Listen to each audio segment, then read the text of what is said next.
to show this identity is always true, we have to construct some function, because otherwise it's extremely difficult to calculate straight away the floor of, for example, n to the power of 1/3, or log 2 and floor of log 2n, because you don't know, because if n is 5, what's 5, right? 10 to the 1/3, what is even that, right? So it's hard to tell the floor. So we have to construct a y equal to n to 1 over x, because x takes 2, 3, all the way up to n. Right here, n is fixed. There, this one looks like the inverse function of that. Because right now I can raise to the power to x on both sides. So y to the x is equal to n to the 1 over x to the power of x, just n. So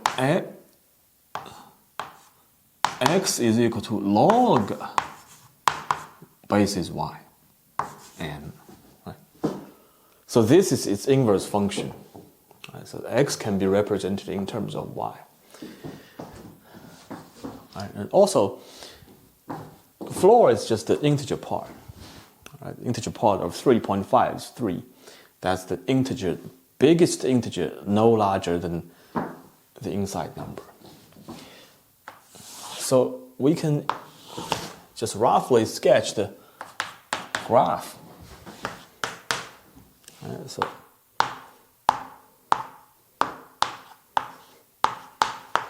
all the way to n. N is fixed. 1, 2, 3. And 1, 2, 3, 4. Okay. So perhaps it looks roughly like this. All right. So perhaps something like this. But the meaning of log x n to the power of half, right, that's when x takes 2. So even though I don't know exactly the y value of n to the power of half, right, not necessarily an integer. Let me see, perhaps, okay, perhaps it's somewhere up here. It could be a little bit above 4, but as long as we take its floor, it could be sitting here. Floor 4. Okay, that's its floor, which is also equal to the number of integer points along this line. How many integer points? 1, 2, 3, 4. Right, 4 integer points. Exactly the floor of n to the power of half.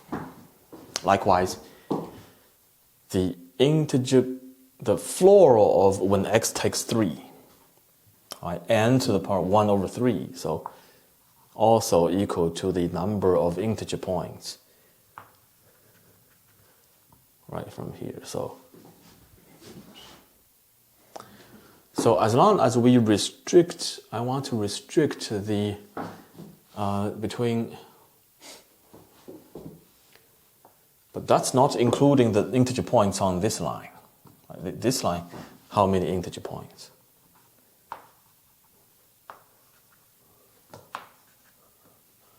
I think n integer points, right, only up to this. So n integer points.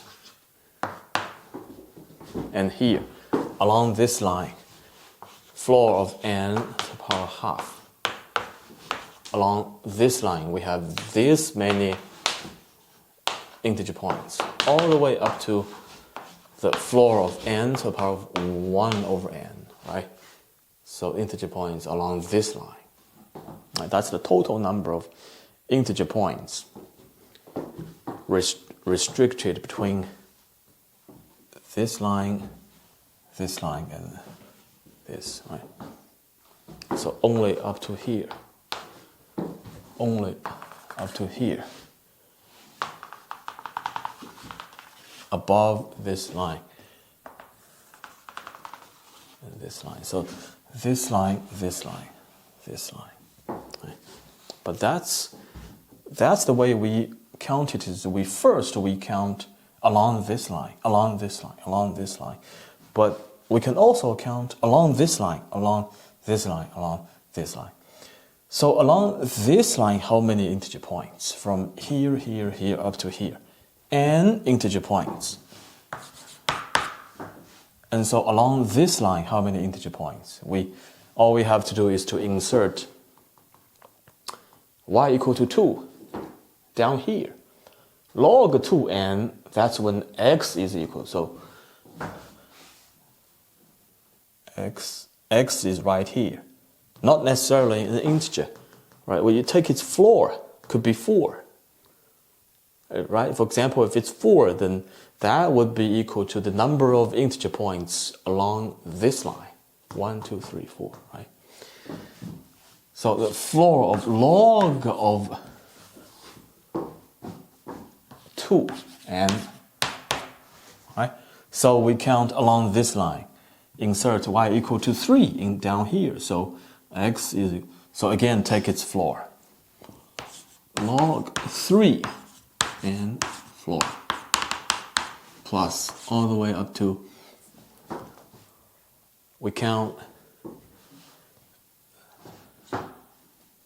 so all the way up to insert y equal to n down here. So log n must be 1, so only 1 integer point along this line. So log n and that. And that's exactly that. Right, so that's first way of counting. That's the second way of counting the integer points between restricted, so this line, this line, this line, and up to here and up to there. Right? So n is a common thing. So eventually, yes. Right? Exactly so this is the left-hand side, right? Exactly equal to right-hand side.